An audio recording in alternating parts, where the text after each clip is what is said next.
Welcome to 30-Minute Reviews. I am Adam. It's been a fucking interesting few weeks, and I don't want to say the most on top of, because that implies that these are things that I would have commented on, because really, I don't. I just wanted to kind of do a blanket episode to answer some listener questions, that I got, and as always, you can email in your listener questions to 30minutereviews@gmail.com, and I will eventually get around to answering them. But these were a few of the questions that I wanted to address, because these are the ones that I got asked a lot. And it's the kind of thing where it's like, well, why didn't you a bunch of them are, why didn't you comment on stuff? And then there's one that I'm going to talk about. First one is, why didn't you comment on the Disney row with Florida? And the answer to that is, the issue with the law is not the complex issue. The issue of what happens with the revocation of the special district is a very complex issue that I don't have the, knowledge on the subject, or quite honestly, the attention span to read all the legal documentation that goes into understanding what happens as a result of this being revoked. I've seen takes where it's going to drive up taxes for people in the area by substantial margins. I've seen takes where it's it's going to, impact just Disney has to pay more taxes. I mean, it is a very confusing, I don't want to say confusing, but it is a very complex issue with a lot of things going into, making this work in a real sense. And it's one of those things where it's look, we can sit here and we can make this, there's a lot that goes into it. There's a lot I don't understand. It appears as if a lot of it comes down to Chapek not doing his job properly as CEO, and the resulting issues that come with that. But as a result, people are not happy. And while people are not happy, that's going to be an issue. And really all this comes down to, I've seen even a take where it's well, they have to get the votes of people who live in the district to dissolve the district, so they need to get a vote from the majority of people who live there. And it's well, that's just the Walt Disney Company, so Disney's got to vote to dissolve it, and they're not going to do that. And then it's just, there's so many things that I read a Wikipedia page, and that didn't clarify the issue, so I'm just fuck it, I'm not even getting involved. It's stupid all around. And, on that front, I mean, it's petty for Florida to do that in response, and Florida is getting what they wanted out of it, because now when you look at, when you look at how the response is to, what ExxonMobil did today, which, people are going to say, see, it's because they don't want to, get in trouble with Florida or other Republican states who are going to start taking these measures. It is not that, it's that their earnings coming out today, and considering how high gas prices have been hiked, they don't, the obvious take would be well, you're gouging Americans on the gas prices and then boasting record profits. It's designed to distract. But it's one of those things where it's look, what's going to come of this, I'm not sure. And to that end, I don't have enough information on how the inner workings of that government function to be able to say one way or the other what's going to happen. The next one that I got asked to weigh in on, the Johnny Depp Amber Heard situation, and I think I've made my thoughts on these two people pretty clear over the years. If not in very recent history, I'll just reiterate what my thoughts have always been. It is possible in a situation like this for both people involved to be shitty people. And as we hear more and more about what happened here, to say that, what went on there, we're watching the unfolding of a disgusting relationship between two people who have, bigger egos than brains. And it's I don't care. I think that the whole situation, I don't want to say it's blown out of proportion, because the allegations that Amber Heard made were serious allegations she made against Johnny Depp, and then Johnny Depp made allegations against her that are also serious. So for the two of them to sit here in court and have it be this big public display of buffoonery on all sides, where it's like, oh, Amber Heard perjured herself. And the thing is, too, it's like, the internet has taken a side in this almost unanimously. Because people on the right don't like Amber Heard because Johnny Depp got fired and all of that. And then the other thing is people on the left aren't happy with Amber Heard because her false allegations, if they are false, do dilute the validity of those who have legitimate claims of spousal abuse. And it makes it easy to dismiss. It makes it easier to dismiss. And the problem with that is a substantial problem with this, with this situation. To point out that either one of them is right, is wrong. I mean, like, look, they need to, this doesn't need to be televised. I don't need to see constant updates about what's going on in this trial. Like, I don't care. And I feel like a good amount of the people who are like, I don't care, like, who care very deeply about this trial, if this is a similar trial involving the Kardashians or Paris Hilton or any number of other people like that, they'd be like, oh, fuck it, I don't give a shit. Like, why is this news? Why is this a big deal? We knew they were shitty people. But because it's Johnny Depp and Amber Heard, it becomes this thing, and it's kind of like Johnny Depp is going to become if he hasn't already, become the symbol of someone who's been wrongly, quote-unquote, canceled. And it is the kind of thing where it's like, it just becomes a problem. It's like, if you've watched The Dropout, which I did a full episode-by-episode discussion of on Beware of Spoilers, if you subscribe to this but not that, I talked about how one of the things was people who, after Elizabeth Holmes did what she did, it hurt the image of women in tech going forward because she became the poster child for why they shouldn't allow women in tech. And that's wrong. That is substantially wrong. I feel like we have a similar issue leading here, where it's like, where it's, what happened here was wrong, but to say that Johnny Depp was in the right definitively 100% of the time is just, it's a level of cognitive dissonance I can't get behind. They're both shitty people. Which actually brings us to our next one. Why didn't I comment on Ezra Miller's second arrest? And because I made my thoughts clear on that. I did an episode about how do they handle the Ezra Miller problem. And look, we can sit here and talk about conspiracy theories. It's just a little weird to me that he, the couple that pressed the charges and asked for a restraining order suddenly decided that they wanted the restraining order dismissed with prejudice, which, for those of you who don't know what that means, it means that the restraining order cannot be brought again. It's the kind of thing where it's like, okay, buddy, you can't just do that. I know you're driving a Lincoln, but Jesus Christ. It's the kind of thing where it's like, if that is the issue, where, if we're looking at a situation where, where he's doing these things consistently, and we've seen that, he should have been replaced. He should have been replaced years ago. This Flash movie should have never been made with him in the role. And that's not even going into him being cast in the first place, which is shitty casting to begin with, and then, his appearance in Justice League didn't exactly inspire confidence, and there are a lot of other issues that go into this, but I feel like there's a conversation to be had about what happened there, and that's a whole other thing. And the reason why I didn't comment entirely comes down to the fact that I already commented on it. And a second arrest isn't going to change my thoughts, because it's the exact same thing I said the first time. He needs to be out. This isn't a case of, an isolated incident where they're doing something wrong. It is a consistent pattern of behavior, where they're doing the same thing over and over again. And I'm sorry, I keep doing that every time. I always misgender them, and I really try to avoid doing that, but I keep doing it.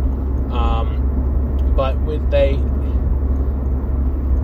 as in Warner Brothers should have gotten rid of him a long time ago.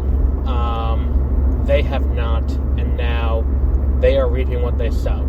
It seems to me that what they're hoping for is that they can keep them under control. They as in Warner Brothers, them as in Ezra, can be kept under control to the point that when the Flash movie comes out next year at this point, because it'll come out next July, when that happens, people will forget. And I feel like that's what's going on. And the other thing is I read that Ezra Miller is not under contract for any further Fantastic Beasts movies.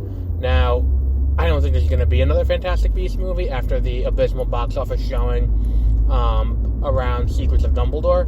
I don't think we're going to get that next.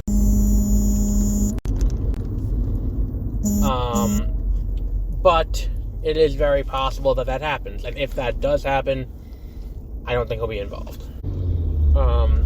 So that wraps that up. Ezra Miller does have to go. It is not anything else that I can add to what happened. It's just Ezra Miller got arrested again. And a lot of these come down to what can I talk about for about 20 minutes while I'm commuting. And if it's something where it's like Ezra Miller got arrested again, I said my part on what I think they should do. And it hasn't changed with a second arrest. I mean, for assaulting someone again. What's there to add? So, yeah, I feel like I have one other listener question before we get into the fun one. This feels like a Band-Aid being ripped off more than anything else. But it's like, fuck, what are we gonna, address? Oh, Bill Murray. Oh, yeah. Bill Murray and Elon Musk buying Twitter together too. Why haven't I commented on Bill Murray's incident? And the answer is, it happened on Friday, and I didn't see I didn't see an explanation for what he did. So what am I going to comment on? Like, what happened was I woke up Friday morning and there was a thing about Aziz Ansari's new movie being postponed in production because of allegations against someone on set. And the only thing that was specific there was that the allegations were not against Aziz Ansari. So I'm reading it and I'm like, okay, so then who was it against? And then later that day, it broke, it was against Bill Murray, but there was no explanation as to what the allegation actually was. And then I didn't see anything for 2 days about what the allegation is. So, how am I supposed to comment on, or come up with a thought about how do I feel about Bill Murray being accused of something? It had to be something serious, because it's not like it was something small enough where it's an HR issue. It is something big enough to postpone production, and dismiss the crew, which is a pretty substantial allegation if that's the case. And it's gotta be somewhat substantiated, again, if that's the case. Now, Bill Murray's always been kind of a strange person, to begin with. His thing about, going into the way he is with what's what I'm waiting for here? The way he is with showing up at people's parties and being, oh, Bill Murray's here, that's cool. Everything about him kind of just a little weird. But whatever. I mean, it is what it is. And if the allegations do have foundation to them, it'll, be expanded on. But I have not seen an explanation as to what these allegations are to be able to comment definitively about it, nor do I know who levied the allegations or anything like that. It could just be I didn't read enough, because it is possible this information was explained in the 2 days since the story broke, but I haven't seen a concrete explanation for any of it, and that's, that's a problem if you're going to comment on it, besides just reporting there was an allegation against Bill Murray that led to the shutdown of Being Mortal, which is directed by Aziz Ansari. That kind of thing doesn't lend itself to a podcast episode. And the same thing goes for Elon Musk buying Twitter, which I can guarantee you there are dozens of takes online about Elon Musk buying Twitter. I don't use social media. I have a problem inherently with a billionaire using said. Is he a trillionaire now? Either way, I have a problem with someone with a lot of money using that lot of money to attempt to take over a public business and privatize it Nothing good usually ever comes of that. And I think that, saying that Twitter doesn't have free speech is, I wouldn't say it's an accuracy. I think Twitter has always been kind of allowing everything. But Elon Musk does kind of have a bro-ish attitude about him. So, it is kind of a thing where it's like, well, what is he doing this for at the end of the day?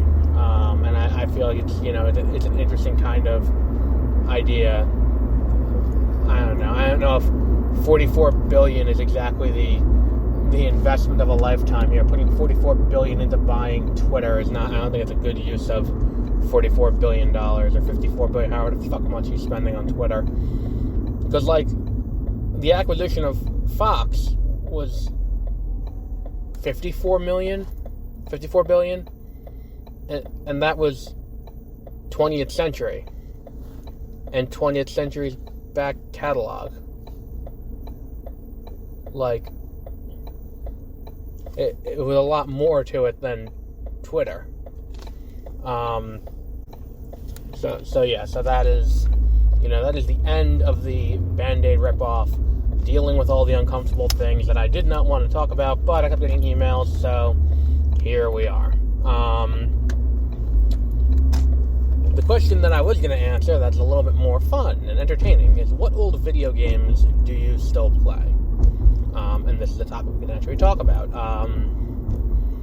Let's see, old video games that I still play. Now, how do we define old? Because, there are video games that are older, but still fairly recent. Because I was looking at the Game Boy Advance, the leaked list of Game Boy Advance games that might be coming to PlayStation Online, and I'm like, holy fuck, if this happens, this is well worth the cost of admissions. Because it's for me, being able to play Chain of Memories alone is worth it. And then on top of it, you can add Pokemon Pinball Ruby and Sapphire, which is a fantastic game if you haven't played it already.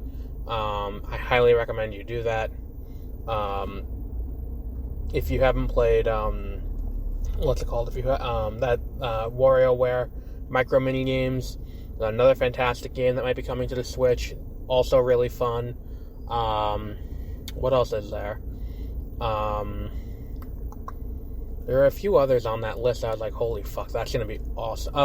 Super Mario Advance 3, or Advance 4, which was the one that was Mario 3, a full color remaster of Mario 3 with Mario Brothers. That was a really fun game.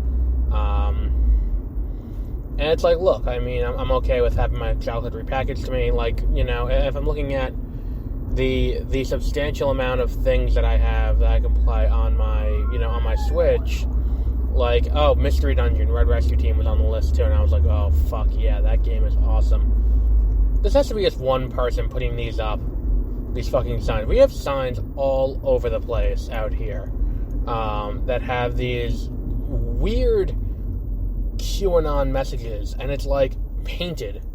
It's like a craft project on wood that's then nailed to stuff. And it's it started out with Let's Go Brandon and Trump 20 or MAGA 2024.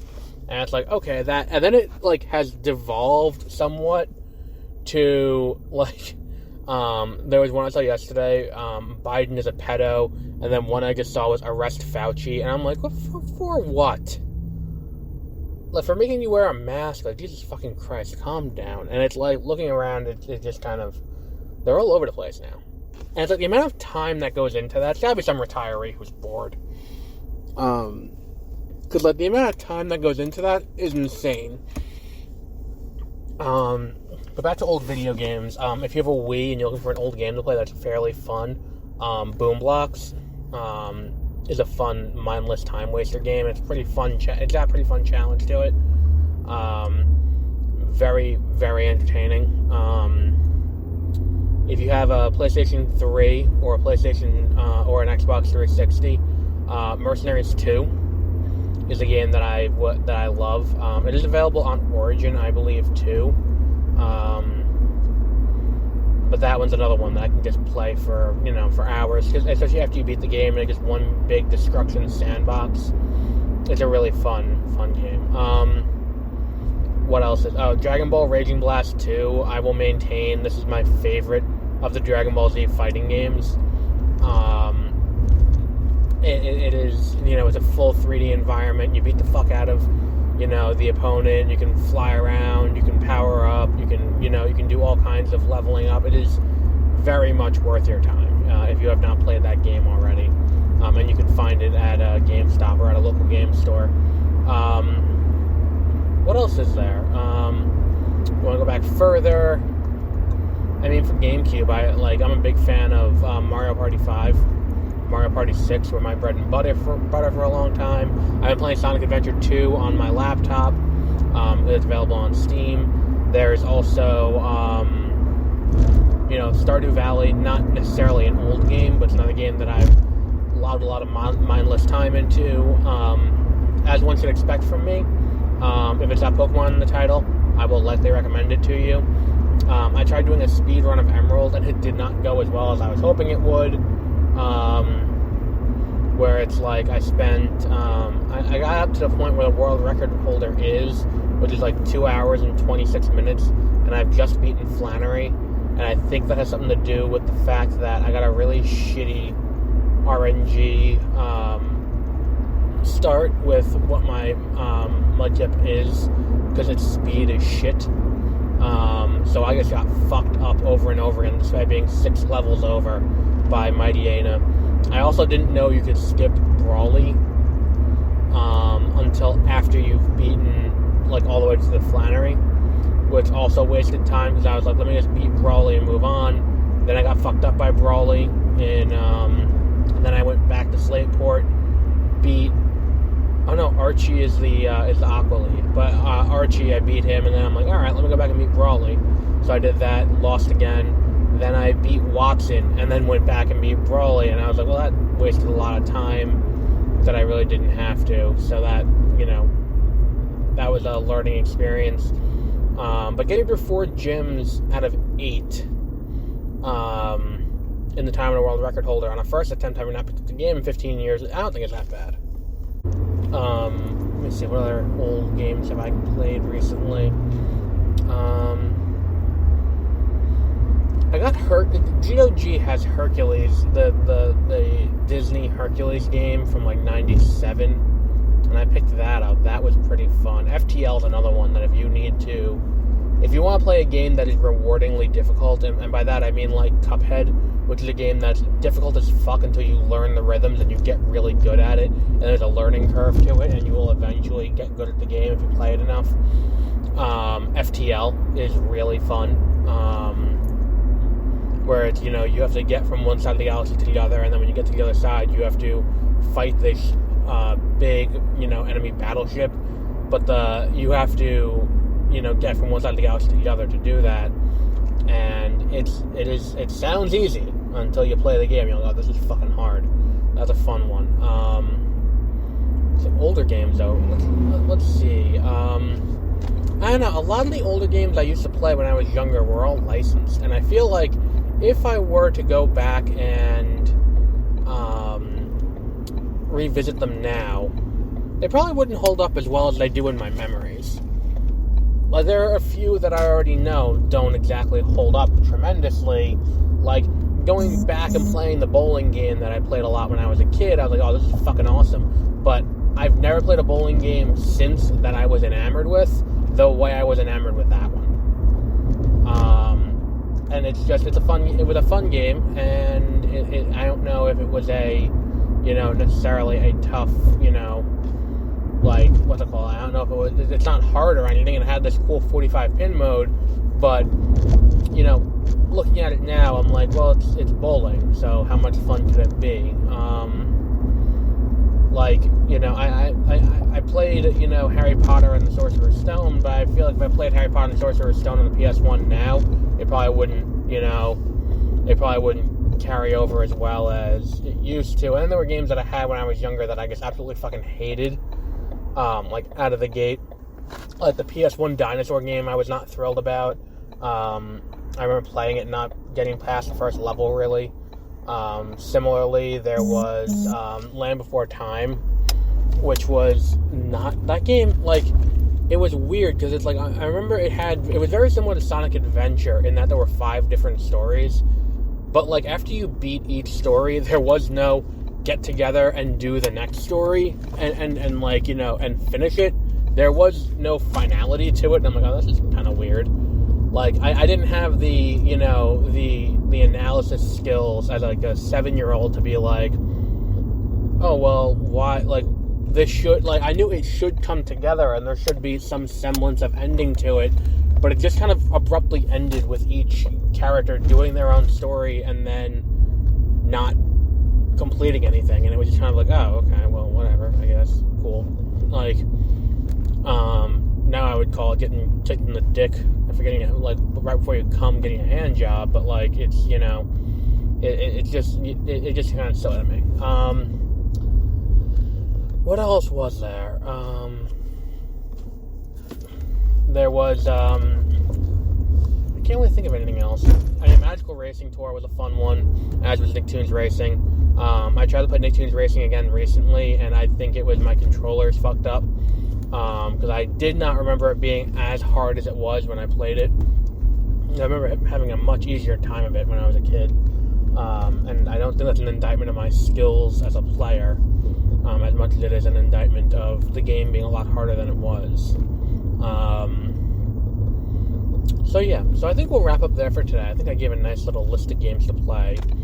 So until our next episode, which will be whenever some news happens, have a great rest of your week.